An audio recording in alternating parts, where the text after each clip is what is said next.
अस्सलाम वालेकुम, मैं हूं फैसल तारड़। ईरान जंग जिसने इस वक्त पूरे रीजन के अंदर तबाही मचाई हुई है। अमरीकी दुम दबाकर भाग रहे हैं।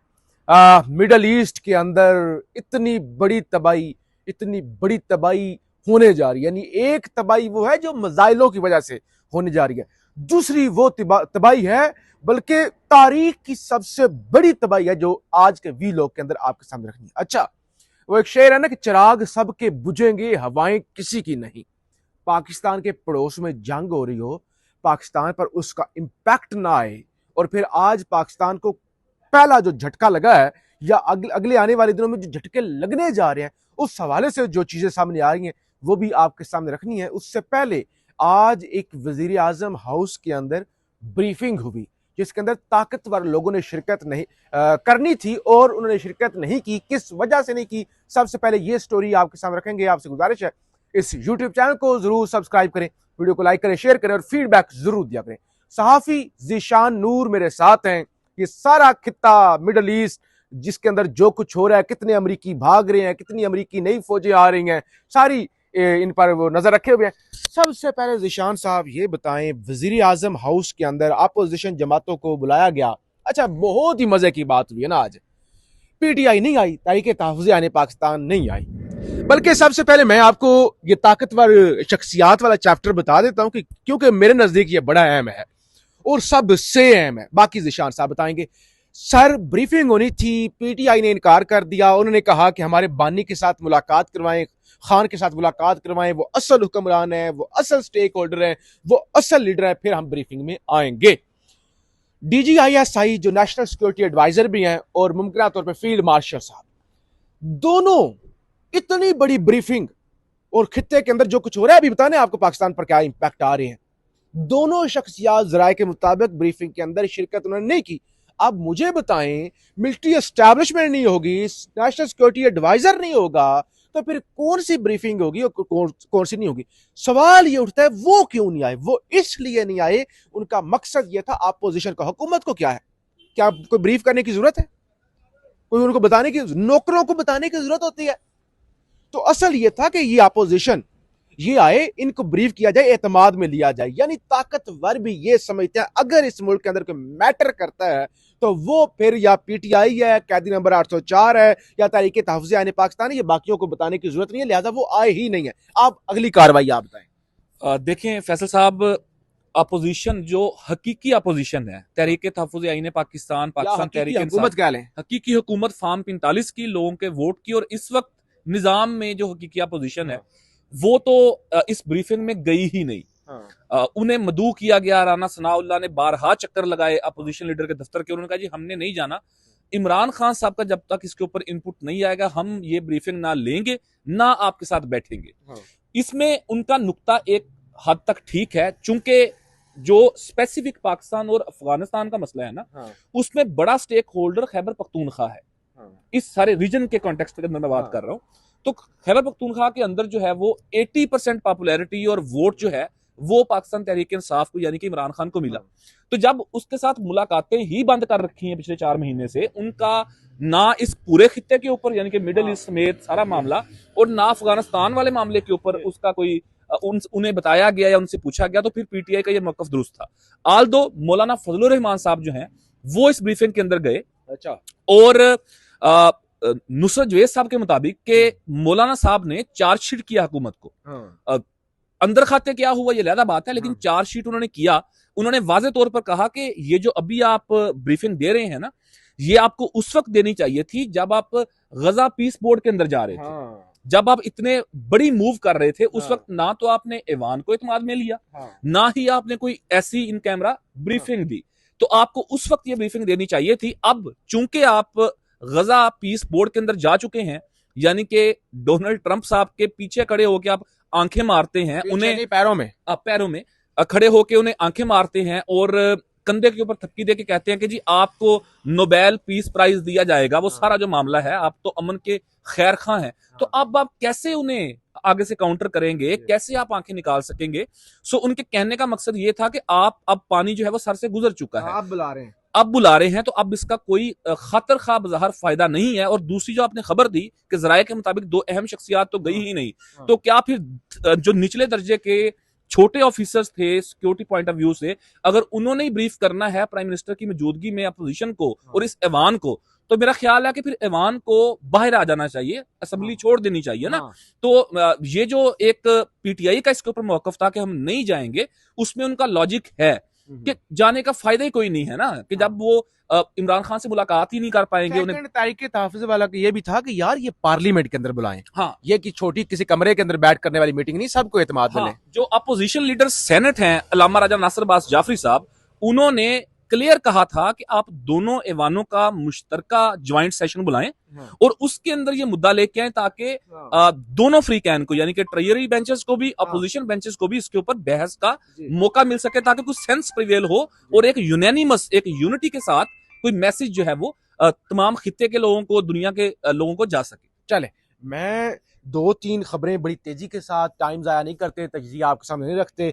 खबर एक तो ये है, पंजाब हुकूमत ने 86 करोड़ रुपए का बजट पास कर लिया है, उसके लिए वो जो जहाज खरीदा गया मरियम बीबी के लिए। कैसी सूरत हाल में, कैसी सूरत हाल में कोई 86 करोड़ 15 लाख का बजट पास किया गया। खबर सुनिएगा, कश्मीर, गिलगित बल्तिस्तान, रावलपिंडी डिवीजन और इस्लामाबाद में तेल बुरहान पैदा होने का खदशा।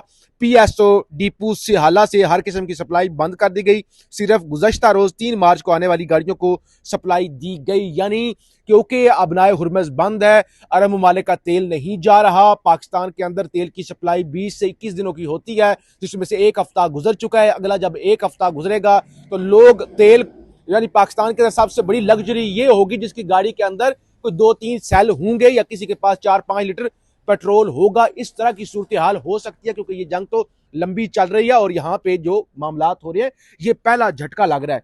दूसरा, अभी मैं खबर पढ़ रहा था कि क्योंकि जितने भी अरब ममालिक हैं, सहरा है ना, यहाँ पे ना गंदम होती है, ना चावल होता है, ना कोई खास स्पेसिफिक सब्जियां होती हैं, कोई भी अजनास। तो ये कोई 80% लिखा हुआ था, 80% के करीब, 85% के करीब चीजें इंपोर्ट करते हैं, इंपोर्टेड, यानी ब्रेड बाहर से मंगवा ली, गंदम बाहर से मंगवा ली, सब्जियां, इवन फ्रूट।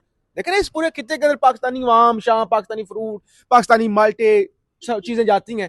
तो पाकिस्तान तो शुक्र है फिर भी खुद मुख्तार है, गंदम अपनी हो जाती है, चावल, कुछ सब्जियां, बहुत सारी चीजें, चीनी शीनी। यहाँ पे कहां से चीनी आनी है, कौन सा गन्ना लगना है? तो भाई सिर्फ ये मामला नहीं है कि वो जहाज बंद है या तेल बंद है या बाकी चीजें, अरब ममालिक बहुत बड़ी गजाई किल्लत की तरफ जा रहे हैं, तो बहुत बड़ी तबाही हो रही है ये तमाम अरबों की तरफ। और आज राना सनाउल्लाह साहब ने, निशान साहब, एक बयान दिया है। राना सनाउल्लाह साहब ने कहा है कि वो, क्योंकि हम पहले भी हरमैन शरीफैन को डिफेंड करते हुए आए हैं, करेंगे, और क्योंकि हमारा अब सऊदी अरब के साथ एग्रीमेंट भी है, तो अगर हमें ईरान पर या किसी पर, क्योंकि वो अगर सऊदी अरब बदला लेने के लिए, क्योंकि उन पे हमले हो रहे हैं, वो सारे मिलकर कोई करते हैं, तो हमें सऊदी अरब के साथ क्योंकि एग्रीमेंट है उनके साथ खड़ा होना पड़ेगा। थोड़ी सी रोशनी इस पर डालें, इंडिया के साथ जंग हो, कौन सा सऊदी अरब इधर बंदूकें लेके आया है? या अभी हमारी अफगानिस्तान के साथ जंग चल रही है, कौन से उन्होंने फौज भेजी है कि आप हमारे साथ, हम आपके साथ मिल रहे हैं?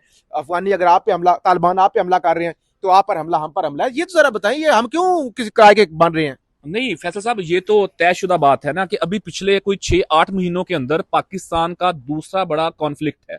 पहला मई के अंदर इंडिया के साथ हुआ था, दूसरा भी अफगानिस्तान के अंदर हो रहा है। तो दोनों सूरत हाल के अंदर सऊदी अरेबिया ने फाइनेंशियली कोई सपोर्ट किया हो तो जरूर किया होगा, मॉरली यानी कि अखलाकी सतह पे जरूर किया होगा, लेकिन अगर वो आपकी जंग के अंदर नहीं आए तो आप क्यों ये कह रहे हैं कि जी हम उनके साथ खड़े होंगे? हाँ, आप कंडेम कर सकते हैं, हाँ आप अपनी पोजीशन क्लियर कर सकते हैं। दूसरी जानब भी आपका हमसाया है, हमसायागिरी भी अहम होती है ना, आपका नेबर कंट्री है, और आप उसके साथ, उनके साथ खड़े होके, हालांकि हरमैन शरीफैन जो हैं उनका जो तकद्दुस है वो तो हो ही नहीं रहा। राना सनाउल्लाह को बताने की जरूरत ही नहीं है, गवर्नमेंट को बताने की जरूरत नहीं है। आप, मैं, सुनने वाले तमाम लोग जानते हैं कि उनका क्या तकद्दुस है, लोगों के दिलों में भी, लोगों के ज़हन में भी। लेकिन ये नहीं हो सकता कि आप सऊदी अरेबिया के कहने के ऊपर आप ईरान के ऊपर चढ़ दौड़ेंगे। क्या सऊदी अरेबिया ने अमेरिकन बेसिस देते हुए आपसे पूछा था?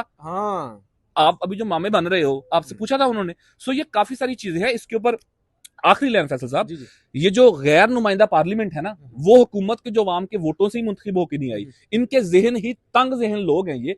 इसके ऊपर कम अज कम इन्हें चाहिए था कि इमरान खान को ये जेल से निकालते, अब तमाम लीडरशिप बैठ के इसके ऊपर कोई मुश्तरका सेंस प्रिवेल करती, ताकि खित्ते की सूरत हाल के ऊपर पाकिस्तान अपनी पॉलिसी, अपनी पोजीशन वाजे कर पाता। लेकिन ये तजब्जुब का शिकार है, इन्हें समझ नहीं आ रही। अब माल भी चाहिए है ना, कि कहीं से कुछ चार आने मिल जाएंगे, समझ नहीं आ रही कि क्या करें, किसके साथ खड़े हों।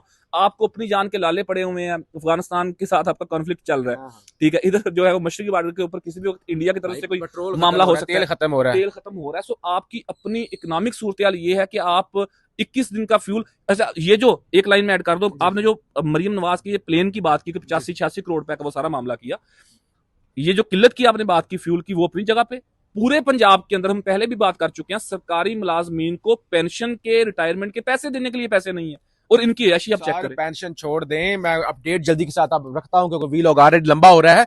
2100 लीटर, 2100 लीटर एक घंटे में मरियम नवाज का जो न्याज जहाज है वो फूंक देता है। आप अंदाजा करें वो कितनी गाड़ियों के अंदर पेट्रोल डाला जा सकता है। बहरहाल मैं जरा जल्दी से अपडेट जो है वो रख लूं। धड़ाधड़ अमेरिकन निकल रहे हैं, रियाद से भी तमाम अमेरिकन सिटीजन को निकलने का कह दिया कि अभी तक कोई हजारों की तादाद में लोग निकल चुके हैं।